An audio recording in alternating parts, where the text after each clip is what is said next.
আমরা পুরান ঢাকায় অনেকেই ডাল পুরির সাথে গোস্ত ভুনা খেয়ে থাকি। জমজমাট গোস্ত ভুনা, কিন্তু পুরি বানাতে পারছেন না।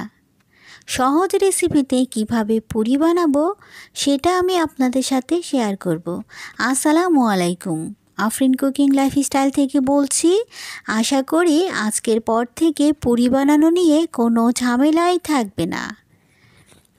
হাফ কাপ নিচ্ছি মসুর ডাল, গুঁড়া মশলা নিয়ে নিচ্ছি হলুদের গুঁড়ো, মরিচের গুঁড়ো, টালা জিরা গুঁড়ো, সাথে নুন আর আদা রসুন দিয়ে খুব ভালো করে সেদ্ধ করে নিয়েছি।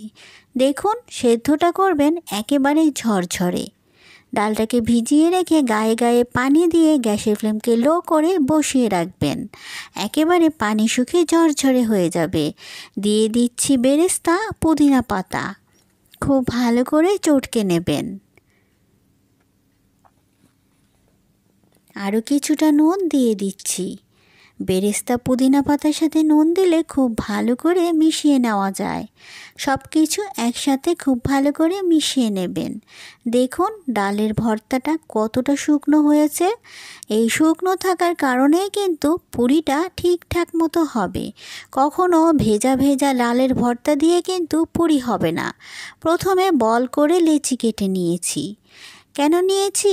এতে পুরি বানাতে খুব সহজ হয়ে যাবে। এখন আমি একটা ডো করে নিয়েছি 2 কাপ ময়দা দিয়ে, ঠিক যেমনটি আমরা পরোটার ডো তৈরি করি একইভাবে। এখন ছোট ছোট করে ডালের বল যেভাবে তৈরি করেছি ঠিক একইভাবে কিন্তু ময়দার বলটা করেছি।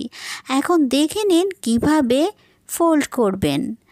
একটা ময়দার লেচিকে এভাবে হাতের সাহায্যে একটু বড় করে ডালের বলটা দিয়ে দেবেন।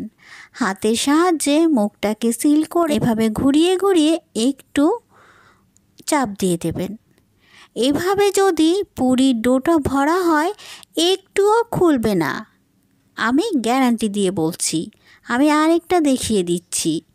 ঠিক এভাবে লিচিটাকে বড় করে ডালের বলটা দিয়ে দেবেন। এভাবে হাত দিয়ে মুছড়ে মুছড়ে একেবারে সিল করে দেবেন।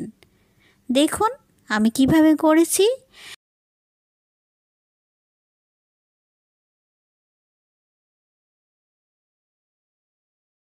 এখন আমি বেলে দেখাচ্ছি, এটা একটুও বের হবে না। একটু শুকনো ময়দা ছিটিয়ে নিচ্ছি। চাইলে আপনারা ময়দা ছাড়াও বেলতে পারেন, আবার চাইলে তেলের সাহায্যেও বেলতে পারেন। আমার কাছে ভালো লাগে শুকনো ময়দা দিয়ে বেলতে। দেখুন কত সুন্দর করে বেলে নেওয়া যায়। একটুও কিন্তু ডাল বের হবে না। আমি যেভাবে দেখিয়েছি ঠিক এভাবেই কিন্তু ডালের পুরটা ভরে নেবেন। আচ্ছা, বেলাটা কিন্তু একেবারে জোরে জোরে বেলতে যাবেন না, একটু আলতো হাতে বেলে নেবেন। ভাজার প্রসেসটা জেনে নিন। একটা কড়াইতে বেশি করে তেল দিয়ে দেবেন। গ্যাসের ফ্লেমকে প্রথম অবস্থায় হাই করে দেবেন। পুরিটা দেখবেন নিজে নিজেই ফুলে উঠেছে। তখন পুরিটাকে একটা সাইড খুব ভালো করে ভেজে উল্টে দেবেন। উল্টে দেওয়ার পরে কিন্তু গ্যাসের ফ্লেমকে কমিয়ে দেবেন। কিছুক্ষণ ভাজার পর দেখবেন অনেক ক্রিস্পি হচ্ছে, তখনই নামিয়ে নেবেন। হাই ফ্লেমে পুরি ভাজলে কিন্তু নামানোর সাথে সাথে চুপসে যাবে, তাই ভাজার প্রসেসটা একটু খেয়াল করবেন। প্রথমে হাই ফ্লেমে ভাজবেন, ফুলে ওঠার পর একটু গ্যাসের ফ্লেমকে কমিয়ে 2 থেকে 3 মিনিট ভেজে নেবেন। এতে পুরির ক্রিস্পি ভাব থাকবে 2-3 ঘন্টা পর্যন্ত। এখন যেই কথা সেই কাজ, ভুনা গোস্ত দিয়ে পুরি খাওয়া শুরু। যদি সহজ রেসিপিতে আমার এই পুরি বানানো আপনাদের ভালো লেগেছে, অবশ্যই বাড়িতে বানিয়ে গোস্ত ভুনা দিয়ে খেয়ে নেবেন। ভিডিও ভালো লাগলে একটা লাইক দিয়ে দেবেন।